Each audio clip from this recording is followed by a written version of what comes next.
ба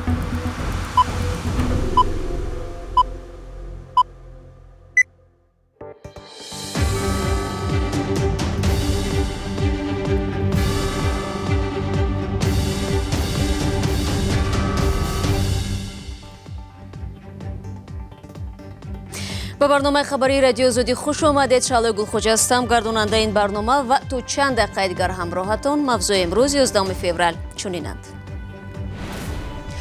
билет арзон мешавад. Ниҳодҳои ҳавонавардии Тоҷикистон ваъда медиҳанд ки қимати билетҳо ба самти Русияро поин мебаранд. 2400 ба самти танҳо ба самти Душанбе Москва агар бинем фурӯши чипта ҳаст. Президенти Афғонистон ки токунун ба музокироти сулҳ ҳамроҳ нашудааст, мегӯяд ҳозир аст ҷони худро фидои назму суботи кишвар кунад. агар толибон мехоҳанд дафтари корӣ боз кунанд, ман ҳозирам пагоҳ ба онҳо дар Кобул, Нангарҳор ё Қандаҳор ҷой дода амнияти онҳоро ба уҳда гирем. ва хоҳишмандони кор аз Тоҷикистон ба Полшаву Туркия афзоиш ёфтааст. масъулон мегӯянд онҳое ки тавассути ширкатҳо ба муҳоҷират мераванд, кафолати иҷтимоияшон бештар аст. Лек шумо иҷоба 2 сол шумо манам гуфтам фиреб доде. Маслиҳати мо ҳамин буд ба соҳиби хона. Ки соҳиби хона уже гапш дигар шуд. Агентии авиатсияи граждании Тоҷикистон мегӯяд ба миён омадани рақобат онҳоро дар фикри арзонтар намудани билетҳои парвоз ба самти Русия кардааст. Икром Субҳонзода имрӯз дар ҷараёни нишасти хабарӣ гуфт, ба зудӣ мавсими сафари муҳоҷирони кории тоҷик ба Русия шурӯъ мешавад. Бо таваҷҷӯҳ ба ин, ширкатҳои ҳавоии Тоҷикистон бояд барои мусофирон шароити беҳтареро пешниҳод кунанд.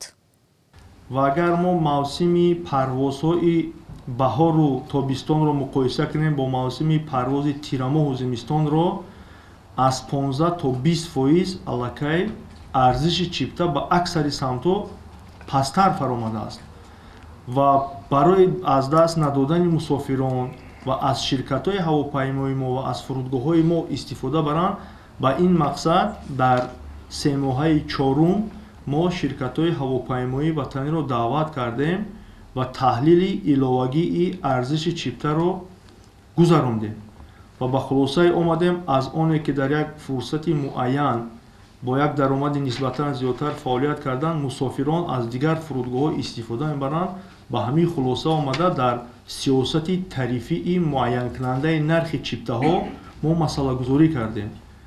ва пас аз ин агар шумо бинед 2400 ба самти танҳо ба самти Душанбе Москва агар бинем фурӯши чипта ҳаст.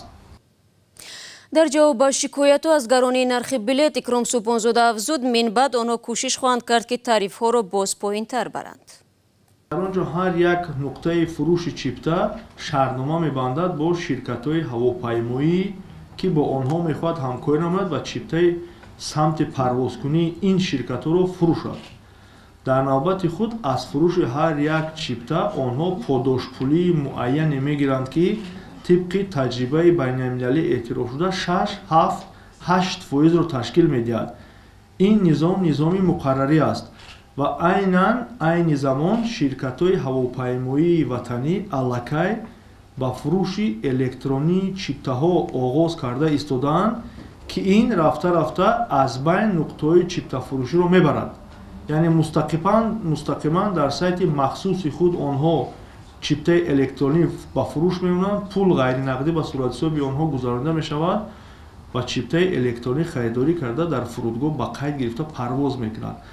низоми чиптафурӯшӣ ҳамин хел аз 6-7-8% подошпулӣ аз ҷониби ширкатҳои ҳавопаймоӣ ба кормандони нуқтаҳои фурӯши чипта пардохт карда мешавад. ин дар арзиши хизматрасонӣ ва арзиши чипта 6% муайяни чиптаро ташкил мекунад. тӯли чанд соли ахир норозигӣ аз гаронии чиптаҳои ҳавопаймоӣ дар Тоҷикистон зиёд садо медиҳанд. чунин вазъият як гурӯҳ мусофирони тоҷикро маҷбур мекунад тариқи хатсайрҳои Ӯзбекистон ва Қирғизистон худро ба хориҷа расонанд.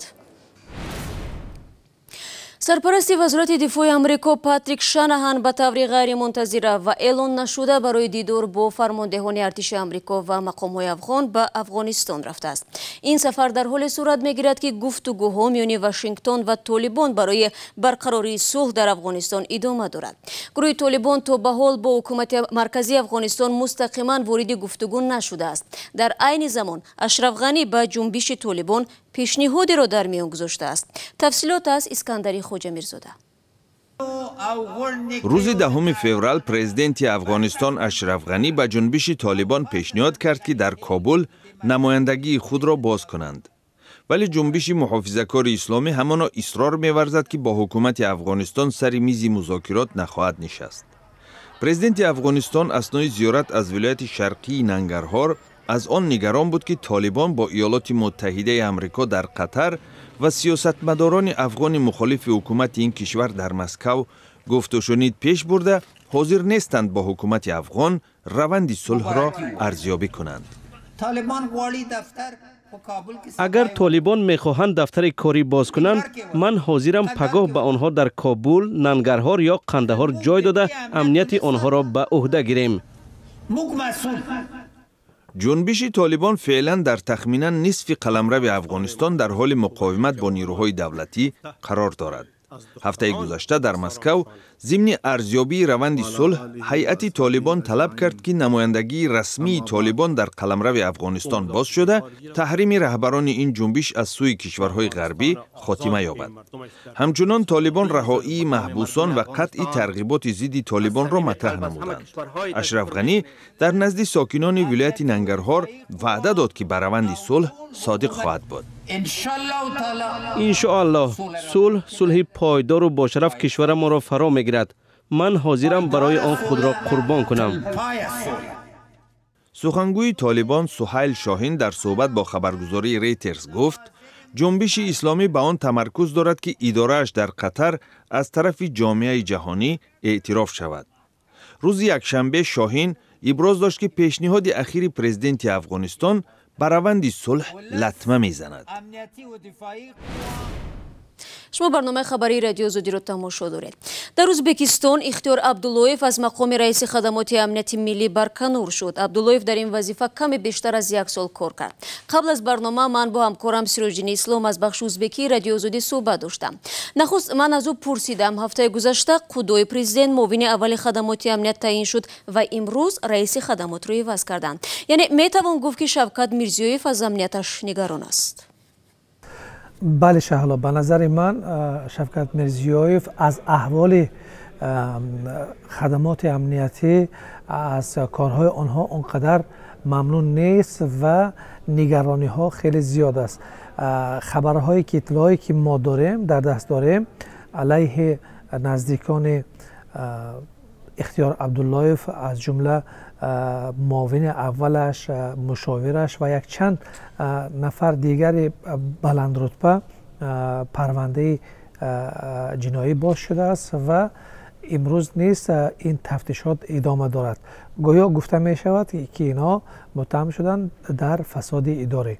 این نشان می دهد که تمام اصلاحاتی که شفقت میرزیویف به پیش میبرد یعنی بسیار عادی و ساده لبانه، یعنی عادی نمیگذرد. البته شفقت میرزیویف نگران هست و از کار خدمات امنیتی آنقدر خوشنودم نیست. به نظر من بعضی ها از اصلاحات شفقت میرزیویف آنقدر ممنون نیستند. соли баъди ман аз Сироҷдини Ислом дар бораи шахсияти Абдусалом Азизов буд ки акнун раиси нави хадамоти амнияти миллии Ӯзбекистон аст. عبدالسلام عزیزوف یکی از شخصایی هست که با شفقت میرزیویف خیلی نزدیک می باشد. وقتی که شفقت میرزیویف رئیس ولایت جزخ بود، عبدالسلام عزیزوف رئیس پلیس همان ولایت بود. وقتی که شفقت میرزیویف پرزیدنت انتخاب شد، او را نیز با خود آورد و کار اولی کرد سال 1917 رئیس وزیر امور داخله تعیین کرد. دیر نگذشته او را به رئیسی به وزیری وزارت دفاع گذراند و امروز میبینیم که در 2 سال آخر ابسالام عزیزوف منصب سیمش رو میگیرد که این دفعه او به امنیت کشور به خدمات امنیتی کشور رئیسی میکند. این نشان داده آن است که شوکت میرزیویف به این شخص باور میکند و میخواهد از تمام امنیت کشور را امنیت خودش را از طریق او تامین کند. با سپاس از روژین اسلام که با ما صحبت داشت. برمیگردیم به تاجیکستان. مقامات تاجیکستان میگن طلبگاران مهاجرت از تاجیکستان به ترکیه و پولشا و یا خود لهستان افزوده است. بنا به اطلاع رسمی تنها از آغاز سال جاری بیش از 1000 ساکن کشور خواستند که آنها را برای کار به این 2 دولت فرستند. این اطلاع رسمی است البته، ولی صفی آنهایی که توسط شرکت‌های خصوصی یا توکلی به آن کشورها برای کار رفتند حساب نشده است. شادمان یتیم این موضوع را تحقیق نمود و گزارش او را تماشا میکنیم. محمد ظریف حسینов مثل اکثر مهاجران چند مرتبه به قول توکل کرده به روسیه رفت. گاه برای سندهای بود و باش جریمه میشد و گاه کارفرما پولش را نمیداد. محمد ظریف دفعه آخر توسط اگنتی با کار تامین کنی در خارجه به مهاجرت رفت تا دچار مشکل نشود. به ترکیه رفت و در منطقه های سیاحی کار کرد. در آنجا ما را به مدت 2 روز برده حجتگذاری کردن، همش از طرف خودشان. بعد 2 روز پس ما را به کار گرفتند. مسئولان وزارت مهنت و مهاجرت میگویند آنهایی که توسط شرکت ها به مهاجرت می روند کفالت های اجتماعیشان بیشتر است. در رفت پیش آمدن مشکل به مانند نپرداختن مزد مهنت یا سندهای بود و باش شرکت موظف است آن را حل کند. در صورت نپرداختن سری وقتی معاش آنها نمایندگی ما با این شرکت ها یعنی نامه می نویسد و در رفت کارها این مزد معاشی که سری وقت پرداخت کرده نشده است برگردانده می شود. سال گذشته توسط اگنتی تامین کار در خارجه و شرکت های با کار تامین کنی بیشتر از 2100 نفر به کشورهای ترکیه، پولشا و روسیه به مهاجرت رفتند. در 1.5 ماه امسال الکی بیش از 1000 نفر خواهشمندان به این نهاد حجت سپردند. امسال به غیر از کشورهای ترکیه، روسیه و لهستان همچنین به امارات متحده عرب، بلاروس و قزاقستان هم خواهشمندان را به کار می‌فرستند. مسئولان میگویند خواهشمندان کار به لهستان و ترکیه بیشتر است، ولی نبود نمایندگی لهستان در تاجیکستان تا جای این روند را مشکل کرده است. получают визы рабочие в Турцию, нам очень легко с турецкими. ما با همکاران ترکمان مشکل نداریم. کارجویان ما از تاجیکستان بیرون نرفته روادید را در مدت 10 روز میگیرند. لیکن برای روادید لهستان آنها 2 هفته جواب کنسولگری را انتظار میشوند. هر یکی آنها بعد 2 هفته باز باید برای گرفتن روادید به تاشکند روند. заявление о выдаче национальных виз. در برابر اگنتی تامین کار در خارجه باز 15 شرکت خصوصی به تامین مهاجران با کار در خارج کشور مشغولند. اگرچه مهاجران پیش از رفتن با شرکت شرطنامه می‌بندند، بارها خبرهای فریب خوردن آنها رسانه‌ای شده است.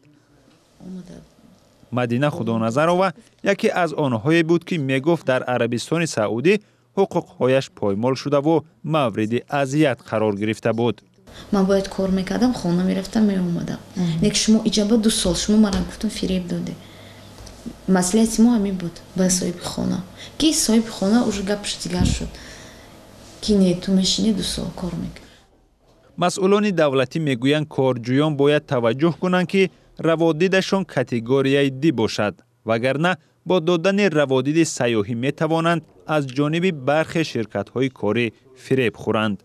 شادمان یتیم، آزادی، دوشنبه. و خیرلو میرسایدov خبرنگار و رهبر پیشین КВН تاجیکستان تحت جستجو قرار گرفته است. او حالا در خارج از کشور به سر میبرد. مقامات تاجیکستان میرسایدov را برای سرپیچی از کارهای اصلاحی و ترک محل زیست غایبانه به 8 ماه زندان محکوم کردند و او در صورت بازداشت به زندان انتقال خواهد یافت. با نگاه به باقی ساعت برنامه امروز را انجام میدیم، اما گزارش‌های ویدیویی را شما امکان دارید 24 ساعت در شبانه روز در آزادی ویدیو کانال ما در یوتیوب تماشا کنید. تفصیلات خبرهای امروز و دیروز و فردا در سامانه رادیو آزادی www.azadi.org و صفحه های رادیو آزادی دسترس است. فردا من شما را منتظر میشوم. خدا نگهدار.